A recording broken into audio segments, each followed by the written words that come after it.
Welcome again. This is part 3 in the series of Doppler studies and understanding the Doppler in ultrasonography. In part 1, we discussed the basic principles and display of Doppler. In the second part, we discussed the waveform, spectral waveform, and the analog and the digital display of the waveform, especially with continuous wave and pulse wave. And now we'll discuss in part 3, we continue discussing the color Doppler, and color Doppler will have A, B, and C. In A, we discuss the processing and the display. In B, we'll discuss here the optimization, how to optimize the color waveform, the color display, and how to differentiate or how to understand the color in different hemodynamics. As we see here, they said the many settings to adjust if you want to get a better color image. Okay, we have many things to adjust, like the searing, scale, the gain, the priority, the color inversion, the baseline shift, the window or the color box, the packet size or the ensemble length, the wall filter, and the persistence.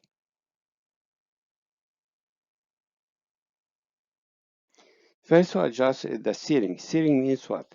The direction of the angle of the color box with the direction of blood flow.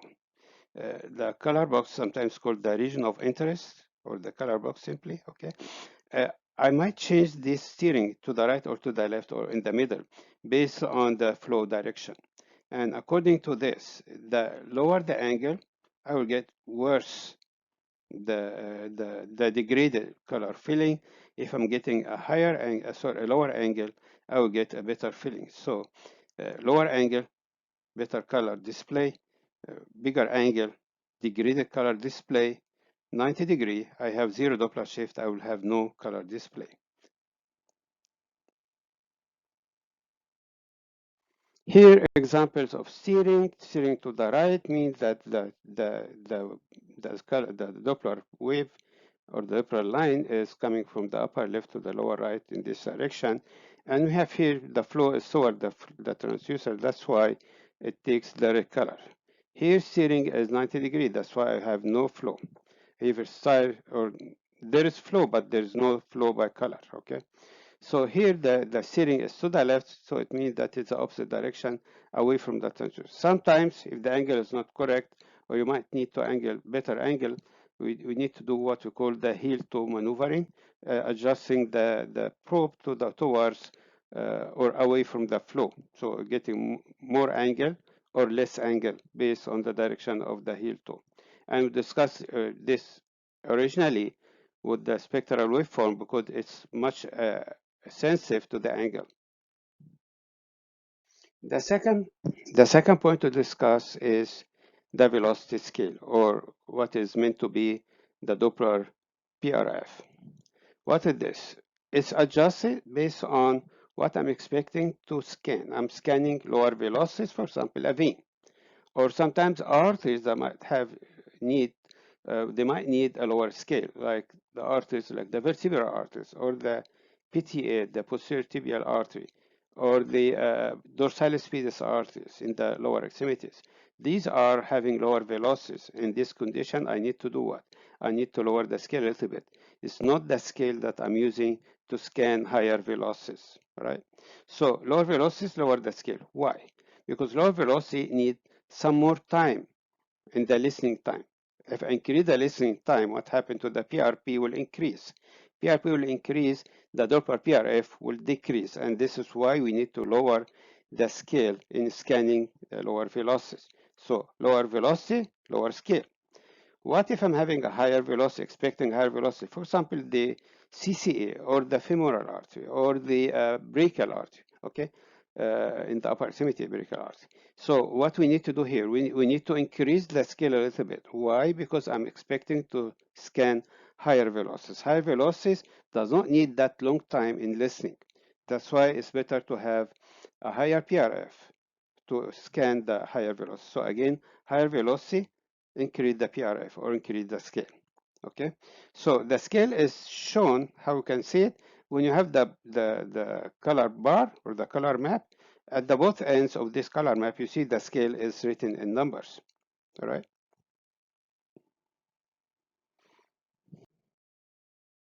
So these here examples of scale adjustment, okay? You might have here higher scale, okay? Sorry, lower scale like here.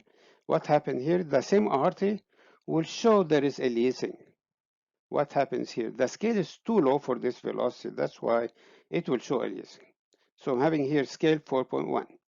Now this is the scale of 20.6. This is a medium scale, okay, or the optimized scale. So this is the optimized scale 20.6 for this artery, okay, and you see here the color is filling the whole vessel with no aliasing and no degrading of the color. If I'm increasing the scale higher than the expected velocity, for example, here scale is 41.3. I copied that numbers here from the lower end or the upper end of the color bar. So as you see them here, okay, they are not shown correct or quite well in the picture. That's why I copied the numbers here. So in a scale of 41.3, what I expect, I would expect that the flow will show only the higher velocities of the flow. The lower velocities that are near to the periphery, they will not show correctly, okay? And the color here will be a dark red because the scale is higher, okay? The third point will be the color gain. In color gain, or what we call color jet size, sometimes it's called color jet size, what happened here? If I'm having the Doppler shift that I'm receiving, okay, they are representing the velocities, but they are of a lower amplitude. They are attenuated for some reason. I need to do what? I need to increase the gain. I amplify the strength of the received Doppler shift. I'm not increasing the velocity of the or the amplitude of the amount of the Doppler shift. I'm increasing its amplitude. So the Doppler shift or the Doppler frequency is the same, but I'm increasing the amplitude. What happens here? The red or the blue color that are not shown correctly, now they will be correctly shown. Okay, so I'm having here increasing the amplitude, doubling or tripling the amplitude. Okay, so this is the color gain, and it will be able to display the weak or the low amplitude Doppler shift by increasing the color gain. Examples of color gain: the same artery, the same color flow, okay, the same color settings. I did not change anything, but I lowered the gain. So here, color gain is 52%. Here is over gain. I'm increasing the gain much higher than expected. And you see here the color gain is high, 98%. Okay, and you see here what the part of the tissues that should not be colorized, now they have to show colorization, or they show colorization. This is sometimes called the color confetti. So this happens when if I'm increasing the gain or over gaining the color. This is the optimal gain. Optimal gain is not that high or is not that low. So a practical point, how can I get the color gain optimum? What I need to do, increase the gain till you get the confetti and then lower it down till the confetti decreases or abolish or no confetti at all. This is the best color or the optimum color gain. Another point to discuss in the adjustment is the priority. Priority, sometimes called the color threshold, sometimes called the emphasis on B mode. We know that the color picture is originally a B mode picture, and then there is an overlay of color display. Color display is the Doppler shift, but they are, through the autocorrelation, they are giving color codes and they are displayed over the anechoic parts of the vessel. So anechoic part will show this color. Okay, what I mentioned now is anechoic. What does it mean anechoic? Means that this is the setting of the priority, the basic setting of the priority, that I will get the color to be overlaid on the anechoic parts of the vessel. Sometimes, for some reason, artifact or whatever, the vessels sometimes show very, very low amplitude shades of gray. What happens now? The color will not overlay this part. Although there is some movement here, the flow is shown, but it will not overlay this part. Why? Because the setting here is a lower priority.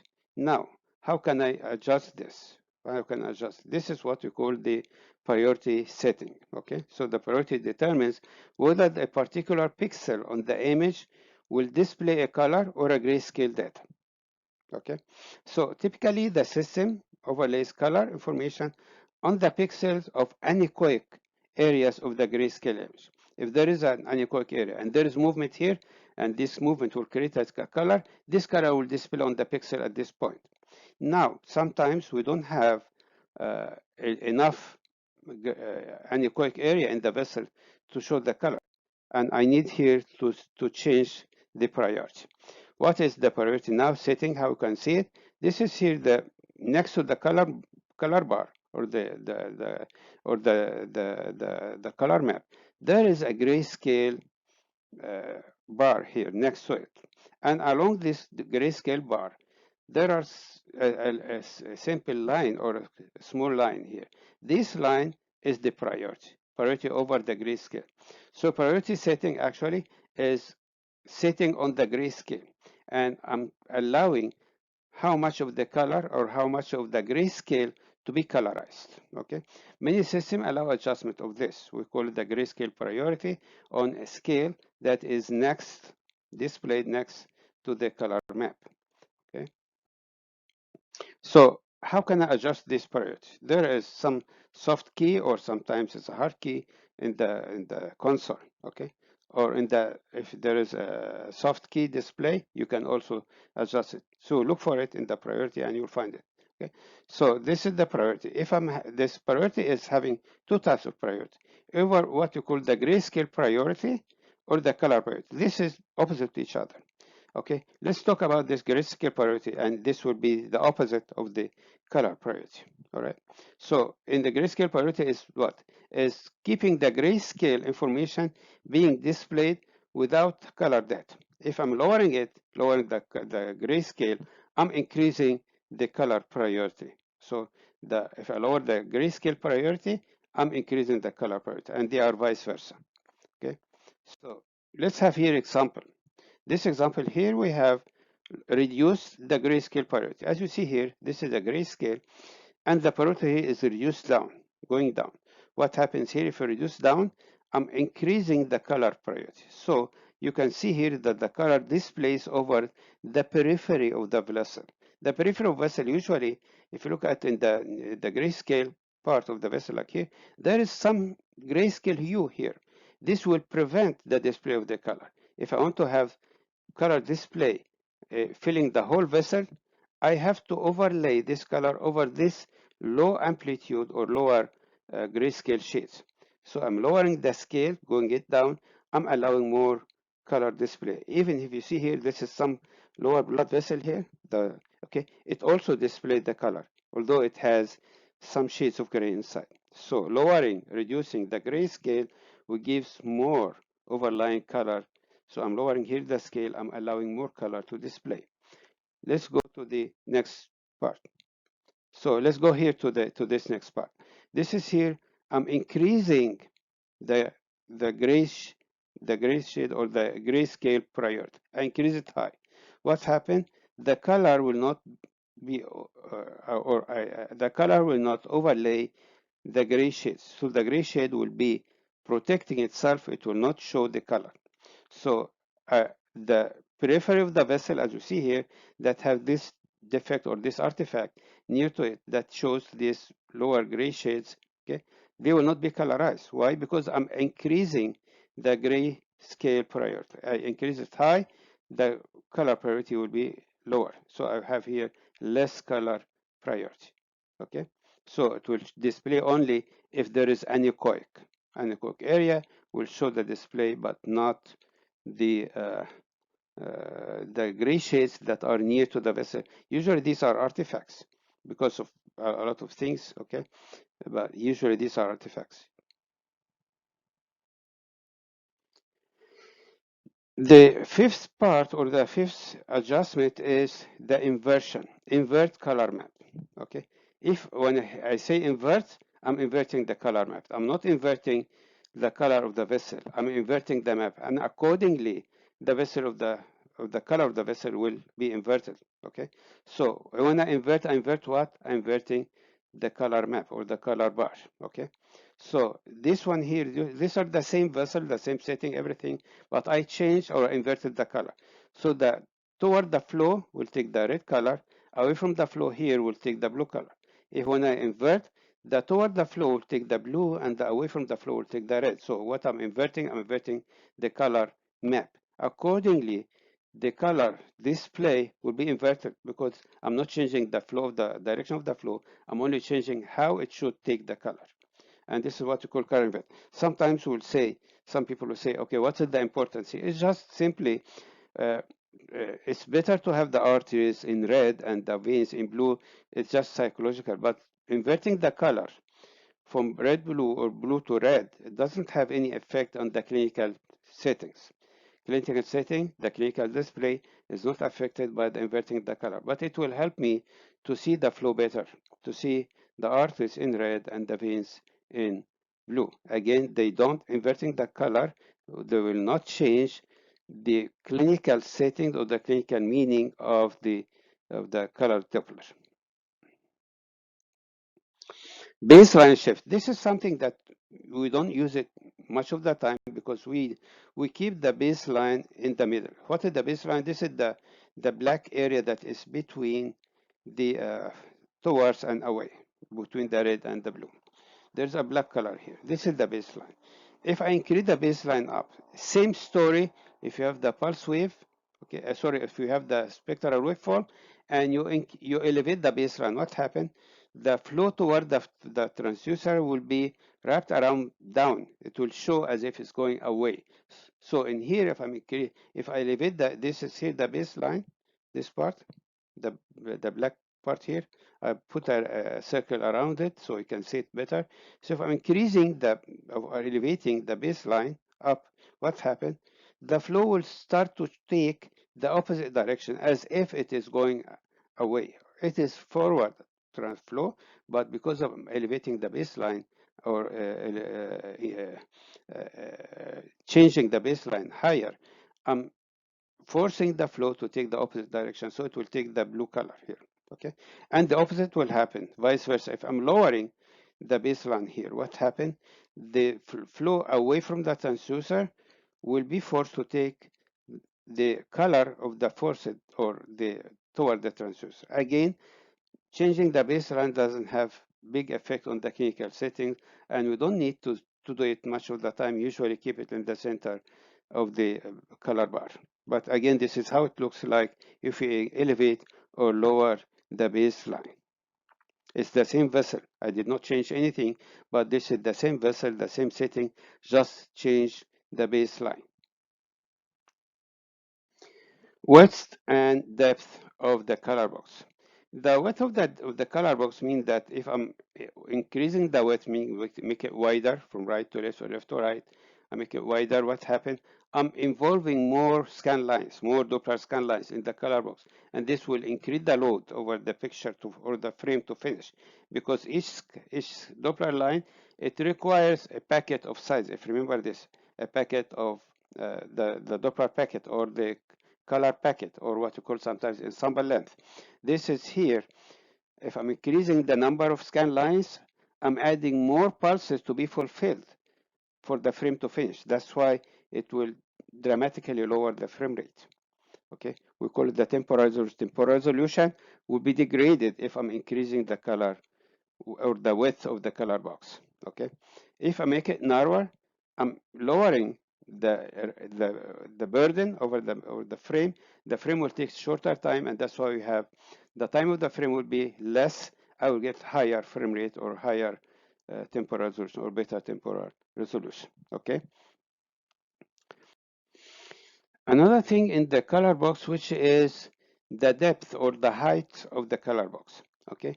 If you have a color box that is longer color box, it has more gates, more sample volumes, and this will take longer time to fulfill. That's why if you have a shorter sample volume, it will require less time, and this will improve the frame rate and the temporal resolution. Okay, so this is another thing to to improve the temporal resolution if I make the pulse or the color box shorter, not high, make it shorter. And this will also will increase the PRP, will have, sorry, will lower the PRP, will increase the PRF.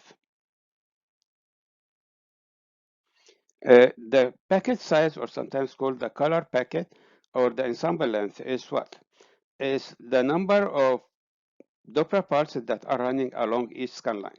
This is here a color box, and as you see here, I plotted many white lines. They are representing the scan lines, and each line we receive here multiple sequence of pulses, Doppler pulses, that are representing the ensemble length or the color packet. Okay, what happens here? We know that the technology that is used in color is called the autocorrelation. What is autocorrelation? It's correlating the Doppler shift for each point here based on how many packet size, or what the ensemble length, how many pulses. If I'm having more pulses, the autocorrelation will wait for the whole pulses to be correlated. This will increase the accuracy of color. This will increase the better display of the color, but it will take longer time. That's why for each scan line, again, we have multiple pulses, and these are called the packet size, and they are representing or sampling many sample volumes along the scan line, the Doppler scan line, from here to here, many Doppler pulse. Okay, why is that? Because a simple measurement is not enough. Even 2 or 3 measurements, Doppler shifts, okay, will be processed with the color processing, which is the autocorrelation. Okay, it's not enough to bring me a color. That's why we have the machine send this packet size or the ensemble length. I can adjust it, yes. Packet size or ensemble length, we can adjust it. And the adjustment here in some machines is doing that very clear for you. So you can adjust the packet size, increase or decrease. So let's take what happened if you increase the packet size, increasing the number of pulses. What happened? There's advantage, yes. What is this? I will get more accurate display of the color. The velocity display will be more accurate in the vessel. I will not see some points that degraded. Color filling will be good and filling the whole vessel. Second point, if there is any point that there is low flow, for example, at the periphery of the vessel, the periphery have lower velocity, they will be displayed also to take color. They will be color encoded because of the high packet size.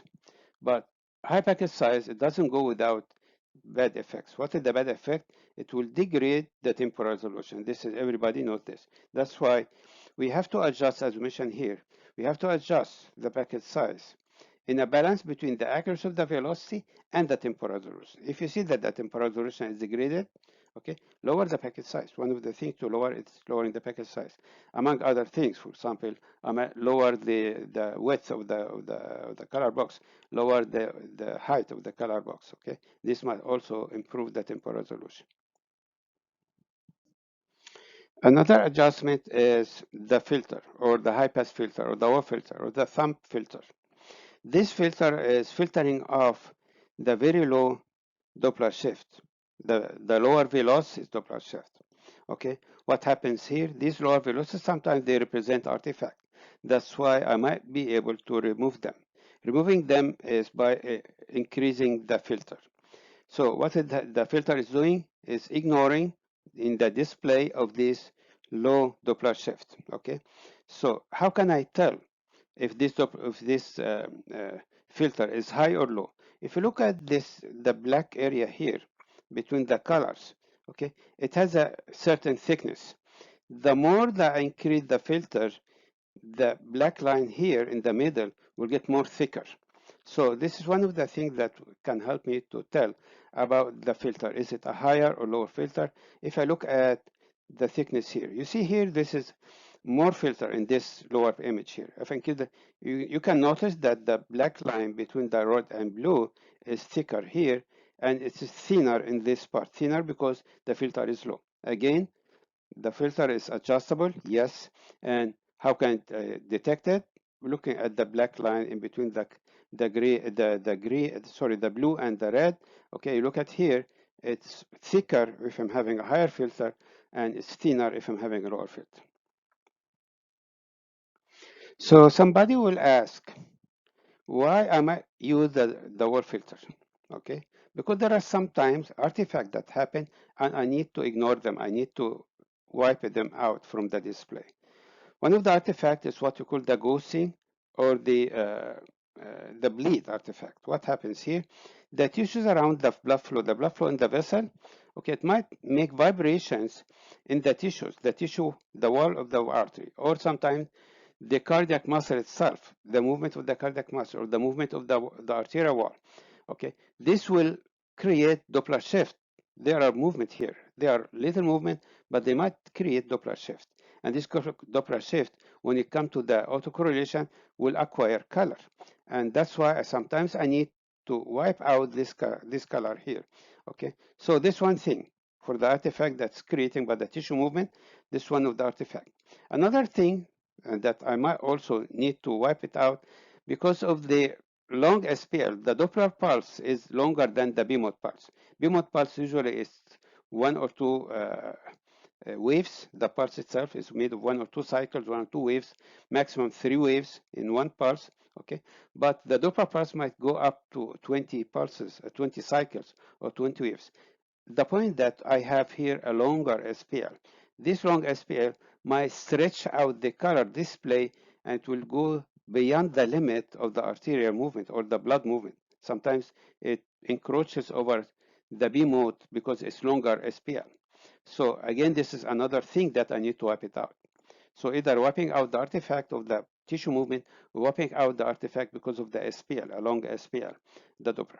Either way, this one or that one, if I put the wall filter a little bit higher, I wipe out or ignore this Doppler shift.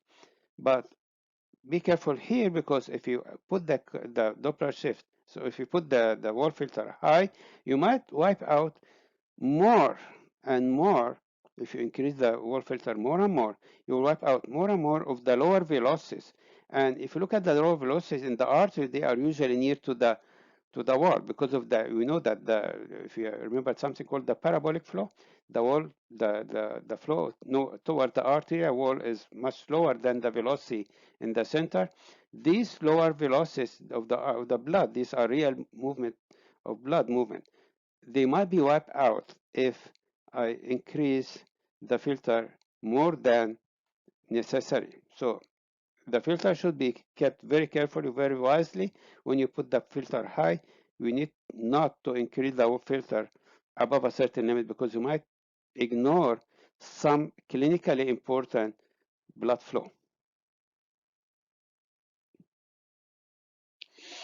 Number 10 is persistence. Persistence means what? Persistence means that the scan converter, the persistence is done through the scan converter. Okay, what happened here? When you have a B mode, an image, and then you have a color image that is put on top of it, and this one, both are forming one frame. Okay, they are, this process or the image processing, it happened in the scan converter. The scan converter will put this together, the B mode and the color mode or the color Doppler on top of each other, overlaying on each other, and now you get one frame. What is persistent? If I increase the persistence, what happened? I'm asking the scan converter, don't display this image right now. Wait a while. I need to have some previous images or the last 2 or 3 frames that have been displayed before, merge them together. And that's why sometimes it's called frame averaging, this persistence of frame averaging. I'm asking that scan converter, don't display the last frame, merge it with the previous 2 or 3 frames together and display them. It will emphasize the color. I will get better color. Okay, this will increase the color persistence, will increase the amount of time a color pixel is displayed over an area, and this will give me a better colors. But be careful about the persistence. Okay, why? Because if you are doing the color, or especially in cardiac movements, okay, cardiac movements are having the frames should have display several events in each display. So each display is the event that happened in this display is not the same as in the next display because the heart is moving fast. So each couple of frames, they are displaying a certain event in the heart. So if I increase the persistence, I'm adding some data from the previous event, I will add them to this event. That's why persistence is not likely to be used in echo, either adult or fetal echo or pediatric echo, whatever. Okay, it's not recommended to use the persistence here. Why? Because persistence will use previous frames which are displaying previous events, okay, and will add them to the current event that the machine is displaying. And this is not good for the echo because each couple of frames are displaying certain event in the color. So we're done with the optimization. Now we go to the color flow in different hemodynamics. Okay.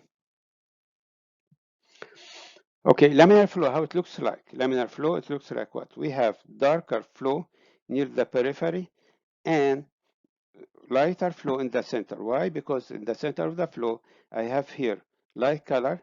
It is representing the higher velocities, right?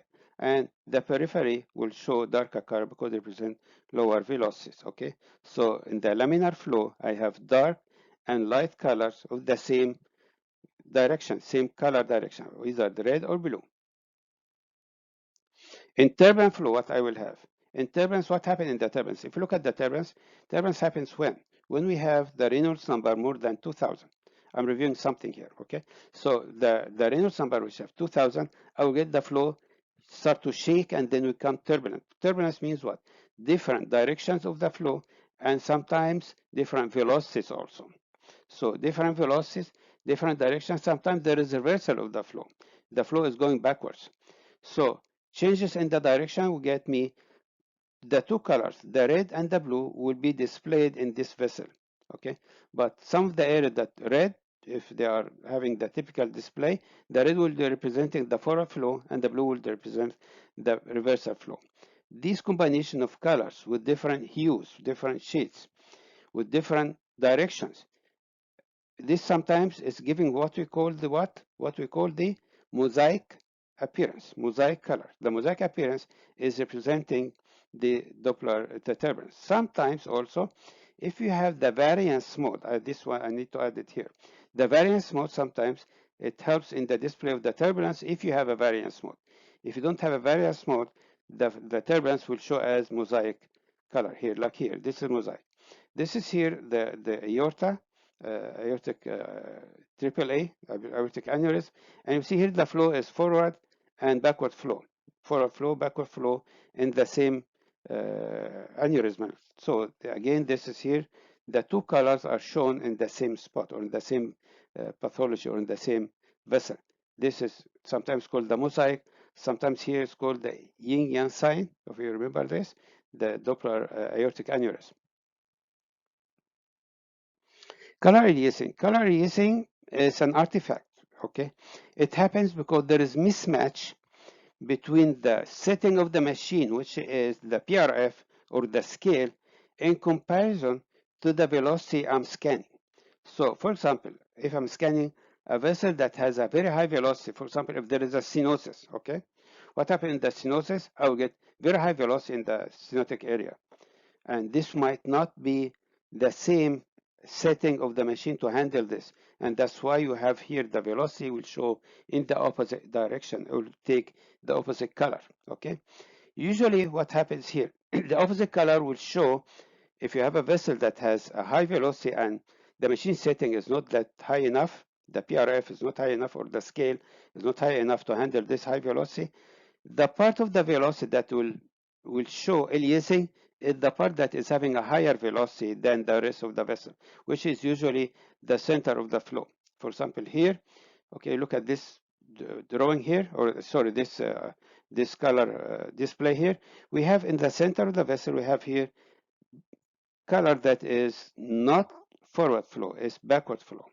Why? Because it looks aliasing. Is it truly there is backward flow? No, it's misrepresentation. false representation because of the machine setting is not good enough to handle this high velocity. So aliasing is an artifact that might happen with the waveform, might happen with color. Okay. Also, it might happen with the audio Doppler. All right. So when the scale is not enough to display or to handle this high velocity, this Doppler shift might be above the Nyquist limit, which is the half of the PRF, and this will give me aliasing. So aliasing is misrepresentation or mismatch between the machine setting or the PRF of the machine and the velocity of the blood. Okay, what happens here? If I increase the PRF, okay, I will get normal flow. So in the scale, and including the Nyquist limit, because Nyquist limit is half of the scale. If I'm increasing the scale, I will get higher Nyquist limit, and this will include, or it can be higher than the Doppler shift obtained with the high velocity, and in this way, I will wave out the aliasing. So this is the end of this part 3b, and we are having part 3c, which is the power angio or the Doppler power angio in the next time. See you then. Have a good one. Bye-bye.